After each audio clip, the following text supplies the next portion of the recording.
Hello, it's Nikki and welcome to the podcast. I'm so glad so many of you are loving the interviews and thank you so much for sharing, rating and reviewing. I so appreciate it. Anyway, I wanted to continue the conversation of success. So often we hear the extremes, don't we, of rags to riches, homeless to billionaire, sleeping on a random sofa to a blinged up palace. But what about the in-between bits? I know personally I have had many. How do you get from A to Z? But also, how do you get from A to B or F to M?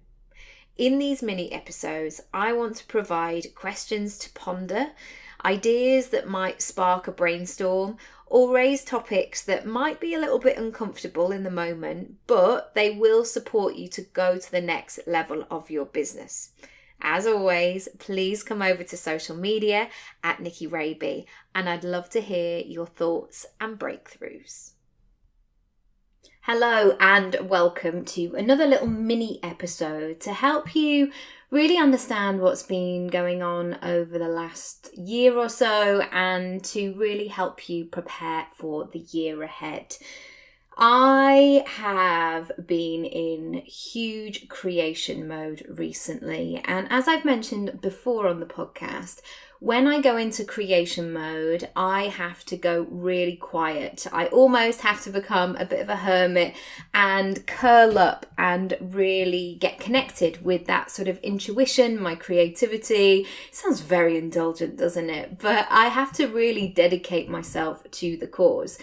And the reason that I want to talk about this is that so often we are expected to be able to create magic and to do things and to launch stuff and to be replying to emails and have 100 million other tabs open on our computer. And for me, that's just not the way that I work. And when I'm in a creative project, I really have to give myself the time and the space to dedicate myself to it. And it really pays off for me.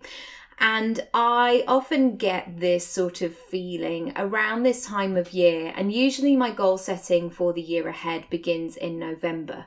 My birthday is November the 9th, and for me that always feels a really lovely time to start reflecting on the year that has gone past, but also thinking about the year ahead and what I want to achieve, what I want to change, what the next year is all going to be about. Of course, we can all plan and strategize, and then sometimes life gets in the way and we get thrown curveballs that we're not expected. Of course, I understand this. I know. But for me, it helps me to be really intentional because for many years, I used to just see what would happen, or I would wait for the phone to ring, or I would cross my fingers or hope for the best. And that doesn't help me because actually it puts me in a really negative mindset. It allows me to fester and to think about, oh, well, maybe I'm not good enough, or maybe they're never going to ring, or maybe this isn't going to happen. And it's really not the way. So for me, being really intentional, being really clear about what I want to achieve and getting really specific on what that looks like, all have been really useful.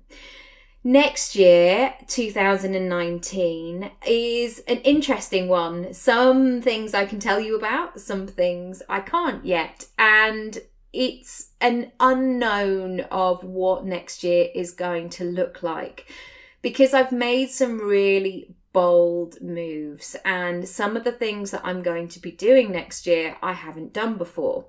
And I would love to be able to have that expert knowledge already and saying it's all going to be fine, it's all going to be great and positive mindset. But there are some things that I'm going to be building within my business that I actually have no idea how I'm going to do them and how to even get started. But I did feel like this about the podcast at the beginning of the year. I had no idea how to start a podcast, to grow a podcast. I didn't know whether I'd be able to do it consistently or not. And I've surprised myself. So I'm going to be really connecting with those things that I've done already that perhaps were unexpected, that perhaps were out of my comfort zone, and really using that kind of energy and that positivity to channel into the year ahead. So I wanted to talk a little bit more about what this creation mode looks like and give you some real sort of practical steps to work through. I'm going to be sharing 10 things that you can do to really figure out this next chapter. Creativity, or getting creative, or feeling like it, sometimes it can be procrastination in disguise. So how many times, I know I've done it myself as well, have I thought, I'll wait to feel creative, or when I'm in the right headspace, I will start that project. However, if I unpick that slightly, I only have to go one layer deeper and suddenly I'm going, I'm not waiting for that headspace. I'm frightened about doing it. I'm unsure how to get going. So I'm just going to give myself this story of not knowing the answers or being happy in this procrastination mode, when actually I need to unpick why I'm scared about this and why I'm hesitating. So that's quite an interesting headspace to play around with. And once you start to peel back the layers, and almost like you're doing a Cosmopolitan quiz from the 90s and going down and asking yourself the questions of yes, no, oh, go here, go to the next one, and getting to the worst possible scenario, it will give you lots of clues as to why maybe you're not moving forward or doing things in the way that you want to. So grab a piece of paper and a pen, and let's get into these 10 steps. So number 1 is all about reflection. So when I'm making business goals, I'm thinking about the things that I would like to create, whether that's new packages, new offerings, things that I want to start talking about, content, how I want to show up in the next level of my business. I always do a huge reflection. And you can go back and listen to the other episode, which is much more deeper into how you can reflect and how you can understand what's been going on. But it's going to be really interesting for you to ask yourself some quite probing questions. And sometimes it feels uncomfortable. Sometimes it gets a bit ugly, and you might see those repeat offenders, those patterns that pop up to say hello every single time, where you're like, I can't believe this is still holding me back, or I can't believe I've done the same thing again. I should know better. But really thinking about that reflection mode of what's been working, what's been going on, what did your audience respond to, what converted into sales, because after all, we're trying to run businesses, aren't we? We're trying to get profit. This is the name of the game. So likes and comments on an Instagram post don't necessarily convert into money in your bank account. So it's really important that we're always focused on the money as well. So I know also when we think about this, you might have a few blocks that will come up of like, well, I don't need it to make loads of money. But as I always say, it isn't an either or choice. You want to be able to have a profitable business, but also do what you love. Okay, so the second thing I want to talk about is creating a mind map. So I grab a piece of paper and a pen, and in the middle, I put, how can I be useful? This has been a really interesting way of looking at things for me, because there is something in me that only speaks if I have something useful or interesting to say. And I'm really glad that I have this sort of thing, because sometimes I see on social media people just waffling on about all kinds of rubbish, and you think nobody cares. So I do always think that when I'm creating content or a new product or service or something like that, how can I be useful? What are my clients looking for? What are the stories that I hear all the time? Where are they struggling? Where are they falling down? Where do they need a little bit more help or assistance? Or perhaps what would be much easier for them if they had my support?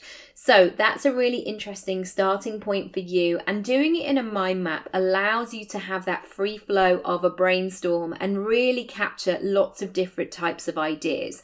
That's not to say that you'll use all of them by any means, but what you'll start to see is themes. You'll start to be able to piece them together and think, oh yeah, that would work great with that, or ooh, that would be cool if I just added this and this and this, and you get those kind of creative juices flowing. Number 3, be willing to get quiet. So I mentioned at the top of this episode that it's really important to give yourself that time and space. And sometimes I don't get my best ideas when I'm sitting in front of my computer, really hoping for the best and trying to pull out a brilliant, see, I'm kind of stuttering over my words, trying to pull out the most magnificent idea. For me, movement really helps. So even though sometimes it plays against that sort of corporate notion that you have to be there, you have to be showing up and sitting at your desk, sometimes taking a walk in the woods or going for a run or doing a dance class or a hot yoga class, they really help me to get those creative juices flowing. But there is always, from me, that willingness to get quiet, that willingness to know that the answer is within me. So often we can get caught in that trap of, can I do it? Oh, isn't it already done? And, the spiral. So this really helps you to stay in solution mode and really keep your eyes on the prize and to reassure yourself that actually you do have all the answers. You do have everything that you need. This is always something I find quite difficult. So number 4, being willing to let things go. Just because you've always done something doesn't mean you always have to. This has been a huge learning lesson for me. And do you know what? Sometimes you don't have to just keep going in the same direction. So when I left the employment that I had and I really went all in into creating this personal brand, and I hope you don't think that I'm really taking myself seriously when I say personal brand, but when I went all in 2014, what I was doing was I was creating a bit of a backup plan for myself. I'd been an agent, so I was talking to a lot of actors about their career and their headshots and where they wanted to go, and I just did that for a little while. But one thing that I found was, it didn't really light me up necessarily because I felt like I'd done it. I felt like I was doing it myself. And quite often, a lot of the clients that I had wanted a quick fix. They wanted the one solution that was going to change everything. And you know what? We all know this in business. Sometimes it isn't just that one thing that changes everything. It's a combination of things. It's consistent action. It's doing stuff on the daily. But I was getting work, so I was accepting it and it was fine. But what I was doing was I was really undercharging. And I was going with the belief, and actually I find this to be true quite a lot, that actors didn't really have a huge budget to be able to invest in themselves. A lot of the actors that were coming to me were very much in those early stages. So maybe they just left drama school or university. They had huge student debts. They were in their first kind of job and they weren't necessarily having a lot of disposable cash. Now, I hear that. I absolutely understand that. But they would then be saying things like, I just spent this on traveling, or I went on holiday, or I spent this in the pub or in Topshop or wherever it might be. And one thing that I had to do was that I had to step back and really understand what my true worth and my true sort of message was. So what I had was two sides of my business. So I had the kind of actors side, and then I had the small businesses, the personal brands, the freelancers, the creatives. And what I was finding was, in order to keep attracting both of those clients, I started to create a lot of content. And then it was all a little bit confusing. It was all like, I need to create more, or I need a separate website. And oh my goodness, I was creating so much work for myself. And gradually, as the years have gone on and my brand has grown much more in the direction that I want it to, the acting side has been interesting for me because my own acting career has really accelerated. But what I've shied away from is that content for actors. Now, I could do it with my eyes closed, of course, but is it what I really want to be doing? Is it the best use of my time and my energy and my skills and talent and all that good stuff? Am I the right person for the job?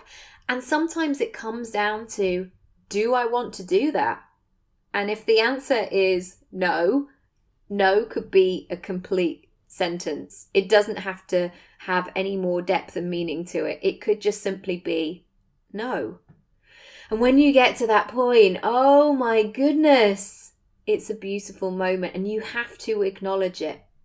Quite often we can quickly talk ourselves out of things like, well, I should, but what about that content that went to waste? Or what if somebody needs what I can offer them? I don't want to not feel like I can serve them.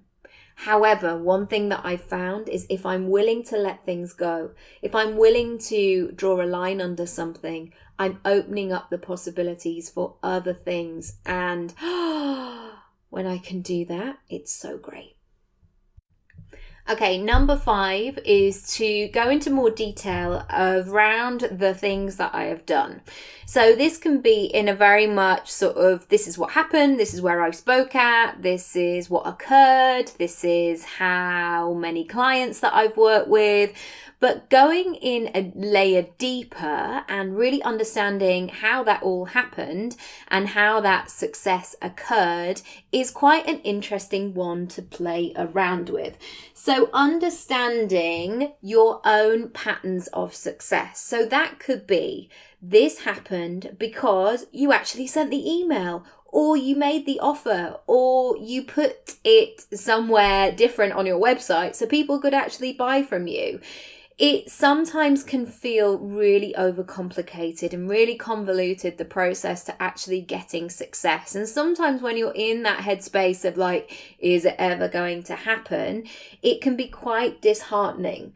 But I want you to take some time now and look over the past year and really think about what you've done. What's gone well? What was unexpected? What offered something up that has not only given you satisfaction maybe in one area of your life, but something else came from that as well. And going into that place is really quite fascinating. Okay, one for the stationery lovers like I am as well. One thing that I've been working with recently is having so many different ideas and ways that I'm capturing my thoughts, and them generally being all over the shop. So often I can come out of the shower and think, oh my goodness, I've got a huge idea, or this has suddenly become much clearer. I've got to find a piece of paper and a pen and write it down. And sometimes that might just be the back of a receipt or a piece of like a leaflet that I've got hanging around, but I need to capture the idea. And I used to give myself the most enormous pat on the back for even capturing it. Like, wow, you were in the shower 1 minute and now you're writing it and you've come up with this thing. And what I was actually doing in that is I was doing a disservice to myself. The reason being was I wasn't capturing it and giving it a lovely container in which to grow. It was almost like I was just scattering some seeds somewhere and then just hoping for the best. Now, what I do, and it's something that I've been trying out since my birthday in November, is to have 3 books. So the first upgrade I've made is not to use things all the time that are just A5. I sometimes find it too small. I find it a bit restrictive in terms of capturing my ideas. So I went to Paperchase and I purchased 2 different books. They're both £6 or £8 or something like that. They're quite reasonable and there's lots of space to write in them. So they're A4 and one has 4 different sections. So on one of them, I've labelled it 2019, and the categories that I have got are the big vision, creativity, money and abundance, and everyday joy. So really providing that space for myself in order to look at those big picture goals. The second one that I have is like a creative jotter or a creative planner. And I love this one because it gives me that space in order to map things out. So if I'm creating a course, I may have just done it on big pieces of A4 previously, and I'm always kind of looking at them and going, oh, where does it start? What's happening? Even by committing to putting it in my notebook has made all the difference. And then the other notebook that I have is one that I've spoken about before on another mini episode, which I will link down below. But this is a way that I can kind of capture my progress. Sometimes, as I mentioned before, I can get really impatient and think that things aren't happening quick enough, or I'm not enough, or wow, that seems a bold thing to say on a podcast. But you know what I'm saying? I think we can sometimes all spiral into that state of not feeling like we're doing everything that we need to be doing. So I'll give you a few ideas, but as I say, they are in that other podcast of what I'm welcoming. I'm so lucky because, and a way of noticing everyday joy as well. So go back and listen to that episode because it will give you lots more information. Step 7 has really been about turning off notifications. We know how the digital world works now. Once we've clicked on something, Facebook, Instagram, Twitter, whoever it might be, knows what we might like, and they give us more of that stuff. And when you're in that creation mode, the last thing you want is another advert or another person who is doing something similar to you jumping up in your face, whether you like it or not. And it's an interesting one for me. And I know that this is always going to continue. This is the power of marketing, isn't it? However, I do know that I need to take myself out of that sometimes. I need to put the boundaries in place. So turning off notifications, limiting my social media access, or the things that I have in my inbox, as in not checking my emails every 5 minutes, has played a huge part of allowing this creativity to come through. Next, permission and forgiveness.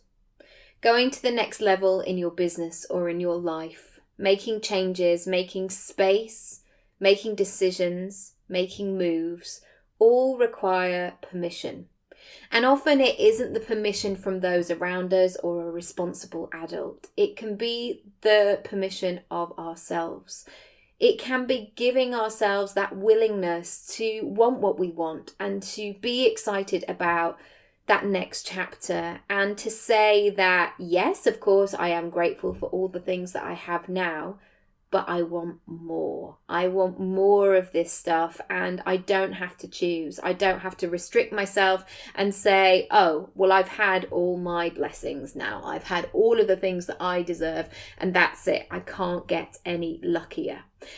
So I want you to notice if you have any of those tendencies, if you ever start to limit yourselves. And I know I've done it myself. Sometimes I've had the most fantastic months, either financially or opportunity wise. And immediately I go, no, I can't do any more. That's it. All my good luck has run out now. Back to the drawing board. And I know it's a sense of self-sabotage sometimes. I know that sometimes I don't feel comfortable with too much of a good thing. Maybe it's good for being grounded and keeping a look either side of me and really noticing what's going on in the world and being part of that. But also I think it's something that is ingrained in me, that we were maybe taught at school not to want all of the things, that we only could choose one or two things, and then the rest we would just have to yearn for. Another point around forgiveness is to forgive yourselves perhaps for the things that haven't gone to plan, or the things that were trickier or didn't quite work out the way that you thought they would. That is a really interesting exercise as well, because do you know what? You're a human being. You're not supposed to get all of these things right immediately. I promise you, any successful person out there has made huge mistakes. They probably still are every single day. Everybody is upgrading and tweaking as they go. This isn't something that you just have the right key to immediately. So really understanding how you can forgive yourself, making sure that you're being kind to yourself and saying, do you know what? At that point, I didn't know any better, but now that I do, I can make different kinds of decisions. And so being really willing to have that conversation with yourself, to be kind, to go slow, and all those good things. Number 9, to be an expert, but also just a small part of the conversation. I remember when I was first starting my coaching business and I felt like I had to be all things to all people. And I would raise the bar and my own expectations so high. And I would get to that point that I would promise almost in an hour that somebody's life was going to be completely transformed beyond recognition and we would be able to do all of this in an hour. Now, I do work fast. I am a practical coach. However, it's not feasible to promise the world within an hour. Likewise, it's unlikely that you'll be able to completely declutter your whole entire house within the day. Do you know what I mean? These things sometimes take a bit of time. So, as I've seen myself over the last year really rise into this expert status and be invited to beautiful stages to share my message, I've also given myself that permission to just be part of the conversation, to not feel like I have to save everybody, because I'm such a people pleaser as well. So if that's you, if you're limiting yourself in some way, and this could be from the opposite end of the scale, that maybe you're saying, oh, maybe this is already done now. What's the point of me starting now? I'm so behind. Everybody else is so established. I'll never get there. So really notice those patterns for yourself. They'll give you so many clues around what's going on. And number 10, make the plan. Make it clear, make it accessible, make it doable, make it so you can easily win. There's no point really making something harder than it needs to be. I promise you. And I think this is why so many of my coaching clients come to me, because they always say you're really practical and you can make it work from A to B. And that is what it's all about. So I can't wait to hear what you create in your creative mode. But do check the description box as well, because there are a couple of things that may be really useful in supporting you through January. So I can't wait to share those. Have a look, and I look forward to welcoming you on board. And thank you so much for listening. As always, I love receiving your messages of where you're listening and what you're doing. And I'm so thrilled. Thank you. Thank you. Thank you. See you soon. Bye. Thank you so much for listening as always. If you do want to rate and review and subscribe over on iTunes, or even share it with a friend, I would love it. Thank you so much for your support. If you want to find out more about me and how we can work together, please go to nickyraby.com or connect with me across social media at Nicky Raby. I'll see you soon. Bye.